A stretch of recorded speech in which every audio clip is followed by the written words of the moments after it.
എൻ്റെ ഇത്രയും വർഷത്തെ ജീവിതത്തിൽ ഇത്രയും ഹാപ്പി ആയിട്ടും സാറ്റിസ്ഫൈങ്ങും ആയിട്ടും ഒരു ബർത്ത്ഡേ ഞാൻ സെലിബ്രേറ്റ് ചെയ്തിട്ടേ ഇല്ല. എൻ്റെ കല്യാണം വരെയുള്ള ബർത്ത്ഡേക്ക് എൻ്റെ അമ്മ സദ്യ ഉണ്ടാക്കും, പായസം വെക്കും, പിന്നെ അമ്പലത്തിൽ പോയി എൻ്റെ പേരിൽ ഒരു അർച്ചന എഴുതിക്കും. ആ കല്യാണത്തിന് ശേഷം നമ്മൾ ഒരുമിച്ച് ഉള്ളപ്പോഴായാലും ഇല്ലാത്തപ്പോഴായാലും എല്ലാ വർഷവും ആൾ എനിക്കൊരു ബർത്ത്ഡേ കേക്ക് പ്രസന്റ് ചെയ്യാറുണ്ട്. സോ ഈ വർഷം നമ്മൾ മാത്രമേ ഉള്ളൂ, അതുകൊണ്ട് സംതിങ് സ്പെഷ്യൽ ആയിട്ട് എന്തെങ്കിലുമൊക്കെ വേണമെന്ന് ഞാൻ നേരത്തെ പ്ലാൻ ചെയ്തിട്ടുണ്ടായിരുന്നു. ആൻഡ് എൻ്റെ ലൈഫിൽ ഞാൻ ഇതുവരെയും പ്ലാൻ ചെയ്ത ഒരു കാര്യം കംപ്ലീറ്റ്ലി ഹാപ്പി ആയിട്ട് എനിക്ക് എൻജോയ് ചെയ്യാൻ പറ്റിയിട്ടേ ഇല്ല.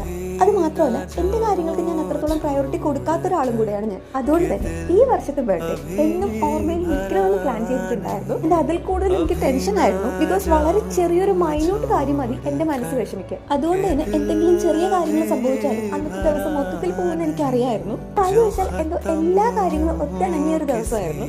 മാസം മുമ്പേ കേക്ക് ഉണ്ടാക്കാൻ ആവശ്യമുള്ള സാധനങ്ങളൊക്കെ വാങ്ങി വെച്ചിട്ടുണ്ടായിരുന്നു. അതുകൊണ്ട് എനിക്ക് തന്നെ ഉണ്ടാക്കണമെന്ന് ഭയങ്കര ആഗ്രഹമായിരുന്നു. കേക്ക് ബേക്ക് ചെയ്യാൻ വെച്ചിട്ട് നമ്മൾ ഫുഡ് കഴിച്ചിട്ടുണ്ടായിരുന്നു. അതിന് ഓൾമോസ്റ്റ് 9 മണിയൊക്കെ ആയിരുന്നപ്പോൾ കേക്ക് മുറിച്ചിട്ടുണ്ടായിരുന്നു. ഒട്ടും തന്നെ സ്ട്രെസ് ഇല്ല, ഭയങ്കര പീസും കാമും എന്തോ എനിക്ക് ഭയങ്കരമായിട്ട് ഇഷ്ടപ്പെട്ടിട്ടുണ്ടായിരുന്നു.